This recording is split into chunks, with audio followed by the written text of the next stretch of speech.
Hi, Hi. I'm making faces at you. I am So tired, Darian. I'm over it. as am I. As am I. We've been going through the things, very many things. We will talk about it on the next episode. Um, but yes, we will talk about our move and relocating from upstate New York to Maryland. But today, we're going to talk about Black August. Yes. We've actually had a Black August episode before, so this one's going to be a little bit different. Yeah, and Okay. I'm happy we're doing it in because I feel like it's something that we really need to continually highlight, especially in these times. Right. I think in this political moment, we need to have a real nigga roll call. Exactly. Okay. So this is episode 8 of season 8 of That Black Couple. I don't have anything to grab to drink because I don't want to talk about it. I don't want to talk about it. I don't want to talk about it. But I am in my friend's house and I am surviving. Um, if y'all have water, drink some for me because we're out of water. We're in no man's land right now. Have a seat. Water's on the way. Water is in, yeah, we door dashed it. It's Yeah, coming. It's it's coming. coming. We're not in our house yet. We'll talk about that. This is That Black Couple. I'm Jen. And I'm daring. Before we get started, make sure you follow us on Threads and Instagram at That Be Okay Couple. Follow us on Facebook at That Black Couple and look us up on the internets at www.thatblackcouple.com. And as usual, and as always, you can catch us anywhere your podcast episodes can be streamed. But most importantly, what you want to do is you want to catch this episode on YouTube, because why would you not want to see us live in action? Please subscribe. I'm a little irritated. Can I just say something I'm irritated by? Yeah, of course. I think you told me this last week, and I wish you hadn't, when you told me that Joe Budden is making $20 million a year on Patreon, Yes, yes. telling people that the world is flat, and he's making $20 million a year.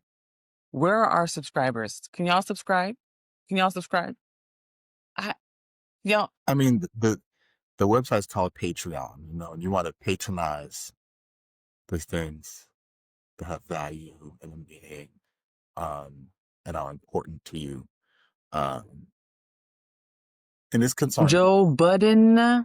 Joe Budden's concerning. It's concerning. You know, I get it. Whatever works for you works for you. Whatever brings joy into your life brings joy into your life. Okay. But I just 20 honestly, million. 20 20 million is a lot. million. That's a lot. That's a lot to me. Anyway, let's get started. First things first. I just want to talk. It does apply to the episode, so let's It just talk does. about it. Let's get started, and you start. First things first. Yes. So this episode is about Black August, right? This is a Black August episode. Um, I'm gonna get into the history of Black August and what it is a little bit. Um, but in general, right, Black August is about the fight for Black liberation. At a high level, that's what it's about. Um, and I think one of the struggles of that is we're continually bringing new people up who are learning things and figuring out what's happened before, what's the strategies, what we're supposed to do. Um, and oddly enough, I saw a social media post from Tabitha Brown, of all people. Um, I'm not going to discuss Tab today.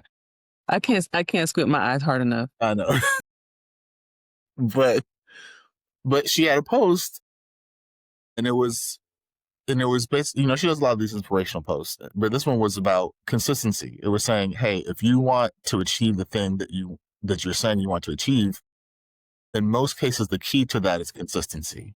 Showing up day in and day out, putting the time in, putting the effort in, and staying focused on that goal, right? If you want to be a writer, write every day. If you try to be an actor, you got to practice your craft. You got to act. You Mm-hmm. gotta keep acting. You got to put the time. Whatever the thing is that you want to do, it's about consistency and really showing up, right? And I was like, she is right about that, because especially even if you think about the fight for liberation, right? The fight never stops. It never ends unless we stop showing up, unless we stop participating. That's when it ends, right? So we really need to be consistent in continually showing up and doing the work in whatever ways work best for us. Tabitha Brown aside, right?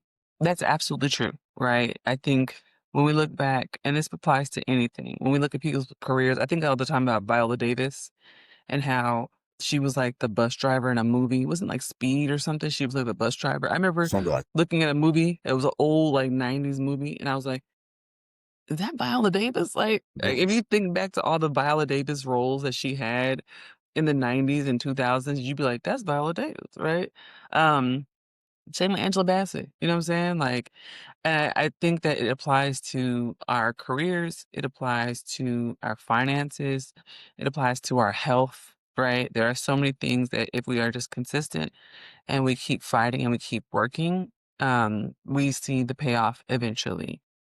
I I am not a huge Tabitha Brown fan because she's a super capitalist and she's very pro capitalism and pro Target. Um, but I think that her testimony and her journey is also, evidence of that work. She always told people that she was driving an Uber before she went viral and now is, a business owner and does all the things that she does.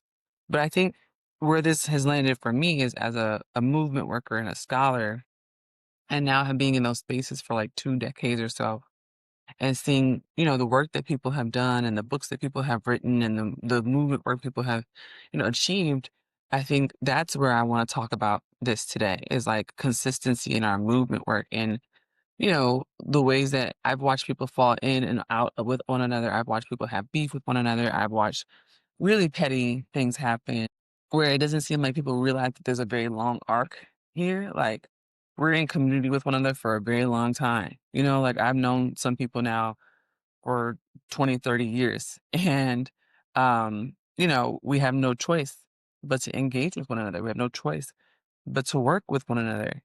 And I have been disappointed to see how folks don't invest in those relationships, or because they don't have a personal like for each other, they're willing to sacrifice the work. And that's something that I don't agree with. And that's what I want to talk about today. Oh, and we're going to get into that Come heavy. on now. Let's do it. All right. Ready for the conversation? Yes. Let's do it. Conversation.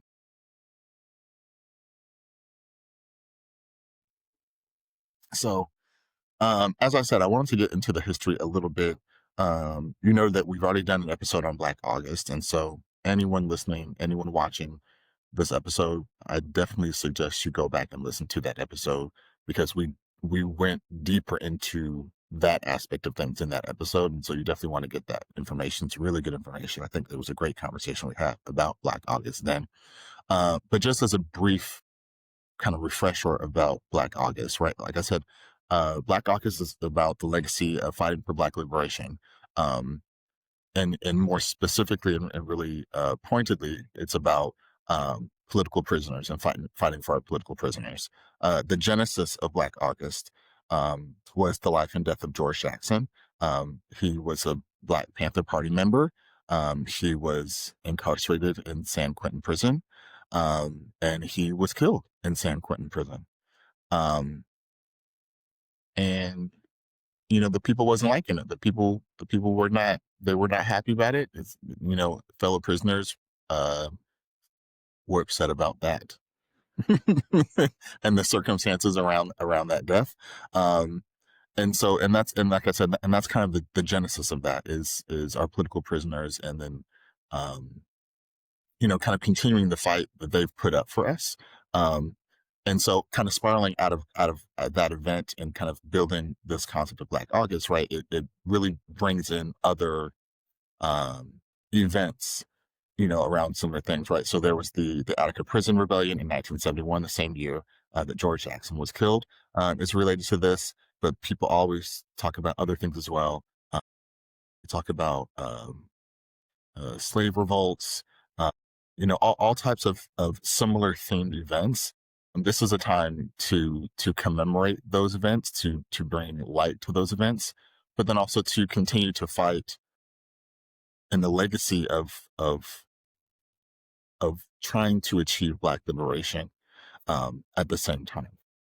Yeah, I mean, I think people talk about Assata Shakur Yeah. a lot, and they talk about Angela Davis, but they don't realize that all of those folks were wrapped up in these same uprisings and rebellions together, right? That these kind of confrontations with the police and with the state also involved some of their favorite feminist icons, right? That's part of the reason why Asada is marooned in Cuba, right? Because of this entire confrontation with the Black Panther Party, right? So, you know, this is again talking about this longevity and this thing where we have to remember how all of these histories are tethered together, right? And how when we think about the arc of everything that we are involved in, how we have to remember the connectedness, right? I'm about to start riffing off on things that piss me off, but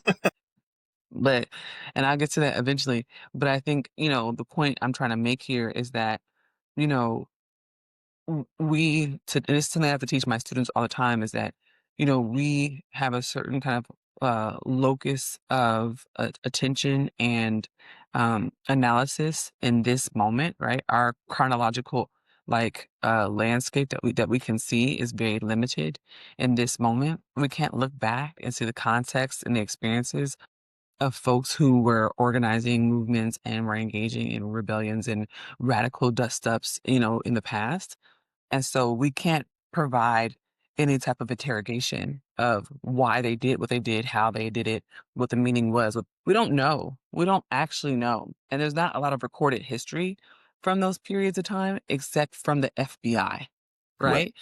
And so our vantage point, unless we read Asada's autobiography or Angela's autobiography or whatever, we don't really know. And so I really want people to do more work to understand the histories of our movements, to understand why we engage in the types of radical grassroots mobilizations that we do, and why we have the strategies we have.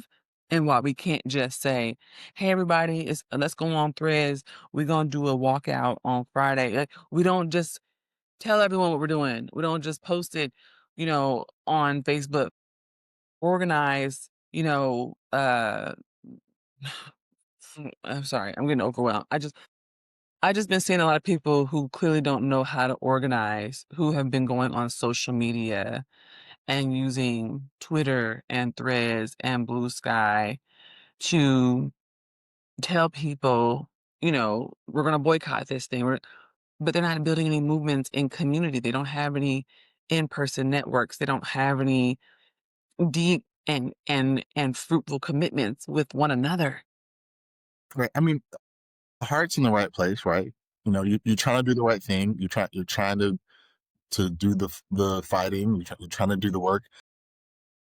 That's why with Black August, it's study fast, train and fight, right? And so this is kind of Yes. like the banner for like what we're supposed to be doing, and especially during Black August, right? So study, right, is study the history, right? Let's get together. Let's create study groups. Let's look at the history and let's talk about it and say Let's why. read books. Let's Let's read let's books, right? let's Because open the the education books. is so important, right? And number one, this is education you're not going to get in school, regardless, right? So we have to share the knowledge that we have. We have to read the books that we know have the knowledge that's important for us to have, and we need to talk about it together so we can come up with strategies and understand why things have been done the way they were done before, how we can replicate that now, how we might need to remix it now for what new age we're in. All of those types of things is important. Fasting is about really kind of just honoring like hunger strikes and things like that, so it's meant to kind of be a mirror for that type of a thing. Also, fasting is from a religious point of view is always something that's supposed to be about being very focused and intentional and mentally thinking about certain things. And so when you fast, those things kind of go alongside one another. Training, same thing. It's about training for the fight. Like there's physical training, there's mental training, right? The learning, all of those types of things. It's like, getting yourself prepared and ready to go to fight in whatever form that takes. And then of course there's the fight. Right. And that's why I think all those things are so important, because you can't skip all those steps. You can't just No, you can't. if you go straight to fight, you're gonna fail. Right. You gotta You gotta put your strategies together. You gotta get your cohort and your comrades together. You gotta have a plan of attack, right? That's how you win a war, right? We've seen that. But see, that's the thing. Everybody likes to start at fight, and I never understand this. People love to start with fight. Like, we gotta go fight these people. You don't even know how to fight. You don't even have the tools. You don't even know how to strategize. You don't even know your enemy, right? Like, this is why, during the Ferguson uprising, people said, "Please don't show up." Right? Like, please don't show up because the last thing we need is more people there who don't know how to deal with tear gas and don't have enough resources so that we can keep you safe and healthy. Like, people who don't understand a red light, green light, yellow light system. So we don't know how to take care of people who cannot be arrested and people who can be arrested. And, like this is the problem that I have, right? Study fast, train and fight is important because what it says is it pushes back against the idea that movements just pop up out of nowhere. They do not. All of these rebellions that folks talk about, people talk about Nat Turner. There was a whole bunch more, right? There's 70 to 100 rebellions that we don't even know about, right? Right. When Haiti, the revolution in Haiti happened, right? Like there were mass rebellions all over Haiti, and what that was people going off and meeting and strategizing for months and for years, right, to figure out the best way to overthrow a government, to overthrow a dominant class, a white supremacist class. It didn't just pop up overnight. They didn't just get a bunch of pitchforks and guns, right? That's white people shit. That's what white people do. That's from the Disney movies when they want to go beat up beasts and find Belle, right? Like that's not that's not how real movements happen, right? Like I think that when people hear study, they get bored because they think they know everything already. And that's why a lot of our movements are gassing out because people don't want to spend the time to learn. They don't want to spend the time to understand what has worked and what hasn't worked. And this is why so many, I think, of our movement elders see the work and they go, mm, Because you got mm. you got to sharpen your knives. We got blunt knives, and it ain't gonna do the damage you want it to do. But if you take your time, you sharpen it just right, get that blade gleaming. That's when you're gonna do some real damage. And We that's either got that's blunt, we study. either got blunt knives or we got sharp ass hatchets. We just like, yeah, Just yeah, yeah. yeah, yeah. And they're like, hey, too deep, you know? And I think that fasting, for me has really been about social media and like what spaces I refuse to be in, right? There's a lot of academic spaces that I really think are not helpful right now. I am an academic and I just don't feel like I'm a part of that community. I've never really felt like a part of that community. A lot of academics are not liberationist. A lot of academics are not really about that liberation life. They just talk a lot of mess. They want a good paycheck and then they want to go home and, be bougie and look down on poor black people. And for me, I've had to fast from those dynamics in those communities. There's some spaces on social media that I can't be in, right? Like, I think that we have to get serious about like what are the spaces that are pro liberation, that are pro feminist, that are pro trans, that are pro Palestine, right? Spaces that actually are about people living and thriving and breathing and being here, and which ones are about the performance. You know what I'm saying? And training, I'll keep talking about this BFF conference, the Black Feminist Future conference I went to because it was one of the best movement conferences I've been to like ever. And what I liked about it was that the goal was actually to give like meaningful lessons and tactics and strategies about how to move forward. Right. The goal was to say, how can we, build a movement that is sustainable? How can we face fascism? How can we, fight against capitalism and do this work, And I think that that's something that you can only do in these in-person dynamics. I just think these in-person connections are something that we're missing right now. I think social media has made us really inept. I think it's made us very socially challenged. I think that social media has some really serious benefits and really can help movements, right? And help with organizing. I think back to 2014 to 2020 and how helpful it was for the movement for Black Lives. But that's because those were already people who were organizers, right? Yes. those were movement organizers who are using social media as a tool among many to, mobilize folks who were already engaged.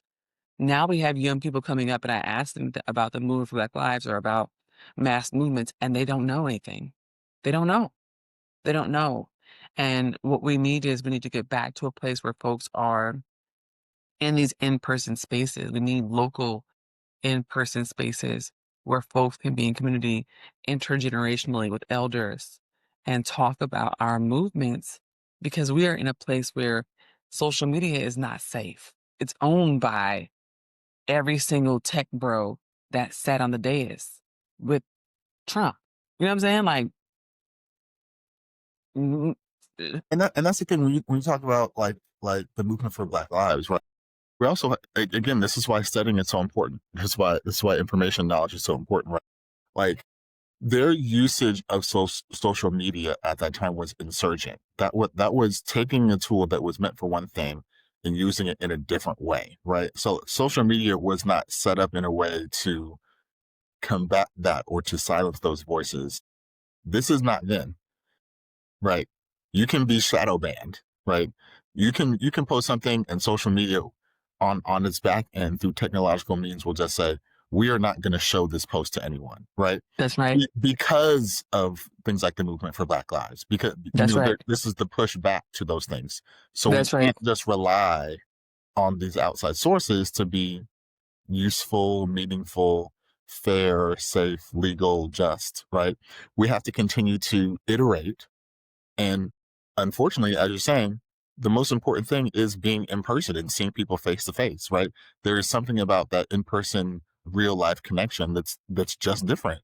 And we as a society have gotten away from that in a lot of ways, especially with younger people. And it's something that we really need to get back into.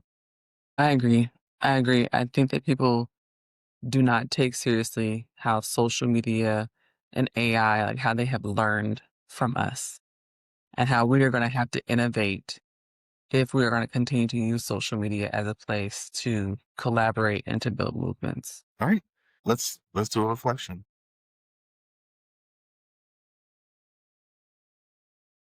Well, on to social media. Yeah, you fasting, I'm right? gonna be That's off of social media mostly in August. I usually take at least 1 month off of social media a year. Um, Last year it was December. This year it will be August because 'cause I'm having heart surgery on July 30th. And so I'm gonna take August, and I think I'll kind of use my social media. I'll give it to my team to promote, episodes or whatever, but I'm gonna be off because it is a cesspool. It's an awful place. There's so much transphobia, so much racism, so much misogynoir. And that's one of the things I was reading about when reading about Black August. One of the things they said is like one of the things about flat fasting is clarity and just not being distracted, right? Like just not engaging with things you just don't have no business engaging with, right? And that's one of the things I feel like is, uh is always very clear to me when I take a social media fast. I'm like, "Oh, I feel better. I feel happier." Like, I'm not dealing with that negative energy. No one's calling me out my name, right? Like, I'm not getting confronted and, like, nasty stuff is not happening because social media is just a awful place where if you are Black, queer, trans, disabled, immigrant, it's like all the ugliest, most vile things that people can think and do and say, they're gonna do it. And that's not conducive to us being in community with one another. It actually creates hostilities and factions and cliques and, both sidesisms and devil's advocates and it's not a place where we can learn from one another, unfortunately. yeah, that's sad. But I will say, on the note on fasting, right? When we talk about fasting, people always talk about like a food fast. Like I'm not eating from sun up to sundown.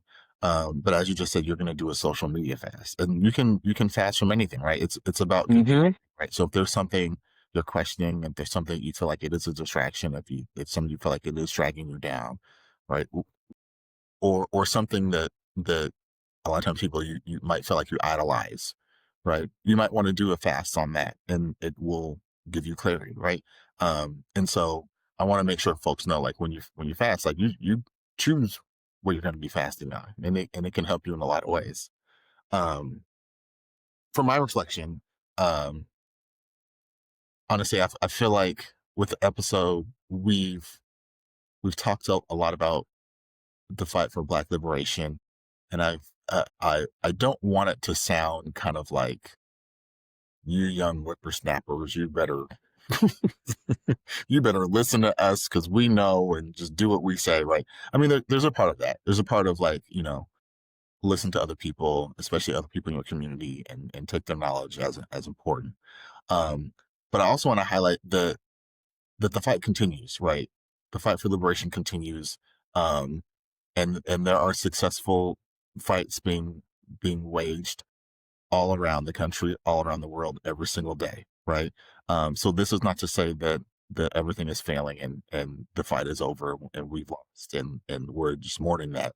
It's to say that we want it to keep going. We want it to do well, right? I think the biggest example is um, all of the protests against ICE, Yeah. because there have been so many and they continue to go on. And a lot of times they don't get attention, right? Because the media doesn't necessarily benefit from telling everyone what's actually happening in their own neighborhoods, right? But in every neighborhood, big and small, all over the place, right? There are people protesting. We had the big protests. We had people marching down the streets of LA, and Mhm. like again, all of that comes from organizing, right? Yeah. You cannot say, hey, next Saturday, let's just all say no. Let's all Next Saturday, we're just not shopping at Walmart, right? No, Yeah. you have to there has to be planning and infrastructure work done to create those types of things. And Yeah. that's what happened to Target. That's right. Planning and organizing, and then taking the action, then doing the fight of saying, we are not shopping at Target. And That's Target right. has felt that pain very That's deeply, right. right? And they wouldn't have felt that pain very deeply if we were not organized in doing those types of actions, right? And that's why I say the fight continues, and it's going, and we're Yeah. doing it, and there are people still doing that organizing work, and I believe people are going to continue to do that organizing work because it's important, um, and so we need to support them and work with them in community so we can keep fighting these very, very necessary wars. Yeah, and I think people have to have courage. I think that's one of the things I just noticed a lot is, like, social media allows people to not have a lot of courage, right? Because you can do and say all type of shit online that you wouldn't do and say in real life. And so we have this whole, like, fleet of folks who, like, be like, "Rah, rah, rah, rah, rah," and you see in person, they be like, and I'm just a little tired of that. Like, I'm from a generation of, like, "What you say?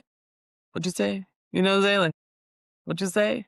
And I just need people to keep this energy, right? If you can do it on social media, if you can do it, behind your cat face or dog face or boat or car or Garfield, right? I need you to have that energy, right? Like we can't afford cowardice. We can't afford cowardice right now. We can't because the people who have the energy and the courage are the ones trying to kill us. Yeah, and one more thing, because we said that and it sparked this in my brain. This is something that we think people commonly forget, and it's that the internet is not the real world. It's not real. This is why we talk about the importance of, like, in-person connections and, like, real life connections, because the internet is not the real world. Like you No. just said, people walking around with cat faces on. It's not the real world. It is an aspect, it's an element of a greater world and society that we live in, but it's not the real world. There are a lot of people that are not on social media. So if your movement, if your fight is only on threads, is only on Instagram, there's a lot of people that are not going to be participating because they're not there, Right. but they do exist in the real world. That's right. And so that's why you have a social media element. You have a real life element. You have to do all of these things. That's what Mhm. it's like. That's where the fight becomes real. Mhm. And I just want more people for us. I agree.